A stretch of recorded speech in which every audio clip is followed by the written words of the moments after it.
Right, Bonita Bay Club, Justin Smith, one of your PGA teaching professionals here.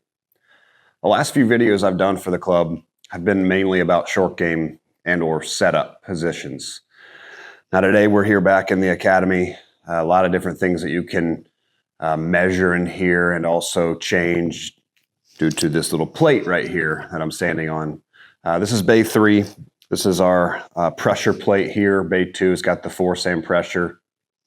And I think we can basically change one's path and or club face by using this correctly and wisely. Now, as of recent, I see a lot of this motion. Now, we can call it a reverse pivot, we can call it tilting to the left, we can call it whatever we like, but the main thing I see is the trail hip moves laterally away from the target, which causes us to tilt towards the target. If this happens, knowing from experience somewhat, your back will start to hurt. Now, when this also happens, the hips control how we tilt clearly. So if I bump this way, I tilt the other way. Now, what we're trying to accomplish here is getting the trail hip to turn. I call it sort of cranking the lawnmower here. We're trying to get that right or trail pocket to move backwards. Now, as we do this, we're also trying to keep the pressure on the instep of the trail foot. Now, it doesn't have to be necessarily on the heel of the instep of the foot, which we'll look at here in a minute, but I would like to see it, somewhere in the center of the foot, not so much in the toe box, but let's say center all the way back to heel. As you notice, as I take this back, you can see sort of my right foot start to shift to the outside of it. Once that happens, the pressure so far on the outside of it, usually the tracer, which we'll see in a minute, is going to move in an incorrect area. So we need to understand how this works and how do we do that via some drills or just sensations. So before I get into the screen over there, just 2 things for you. Now, if you put an object here about a fist length away from your trail side, whether it be an alignment rod, we've got a trash can over there, which I use sometimes, something that gives you just some feedback, and feel as if when you load up that you miss that object back here.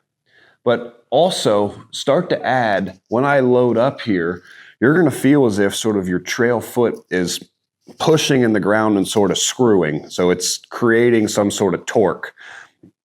This is really good for distance as well, but it's also just good for a sequence of events. So I like to refer to it as basically a medicine bottle. You push down on it and you have to twist. That's sort of what our trail foot is doing. So if you ever see somebody, with their shoes already sort of on the outside of their foot, the way that they sit, that's going to usually tell me that they're going to fall into this sort of trap in a sense. So I'm going to show you some things here on the screen here in a moment. Here we go. All right, so here we are. I took a swing here the other day. I think this is with 9-iron or so. It applies to pretty much every club. Here's our pressure plate up here. This is not a weight transfer. Your weight transfer is mainly your center of mass shifting right or left. This is strictly pressure in your feet, where it goes, how much it goes, and when it goes. So this is at the address position. Now let's take a look at this, where the cursor is on the right side of that pressure plate. This is the toe box of our foot. This is the heel box. Now what we're trying to accomplish, as I take this club back, you can start to see, granted I have spikes on, so you're going to see a bunch of little dots everywhere. But if I had shoes on without spikes, it'd look a little different. So as we see this at the top of the swing, you're going to see this is a little more heated up on the instep of this heel. Yes, there is a little pressure on the slight, let's say, outside of the foot, but it's more sort of the center in general. But you can see, and I'll throw this up here now, we're looking at this view here. If I were to put basically a fist length that way, I don't think I'm going to even come close to it. You kind of preset there, get winded up, and I don't really make that gap much smaller. This is what we're trying to accomplish here. So if your hip ever gets to that line, you're probably going to start tilting your spine this way, and you're probably going to start hitting a bunch of slices, a bunch of tops, or thin ones.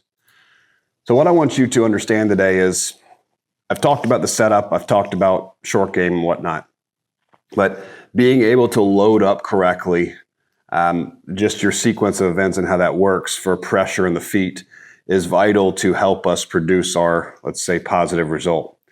So you have any questions regarding, maybe your golf swing or what you have seen here today, feel free to reach out and we'd be happy to help you. Have a blessed day.